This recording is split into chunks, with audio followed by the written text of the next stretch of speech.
In this video, it will show you step by step how we can add payment method on eBay just in few seconds. This will be an easy and quick tutorial, guys. So let's get started. So all you have to do is open your eBay account like this. Okay, go to your eBay homepage and click over here on my eBay. Okay, like this.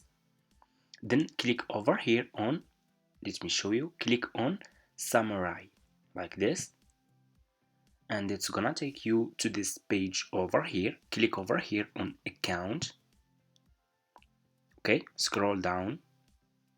So just click on account and scroll down, and you should see over here payment information. Okay, click on payment like this, and all you have to do is just scroll down again and click over here on add payment option like this, and that's it. So what you will do next, you need to add your credit or debit card. Okay, so I'm gonna choose this one, click on continue, and that's it. You will put your card numbers here and your card information, then you will click on continue, and that's it. That's how you can add payment method on eBay.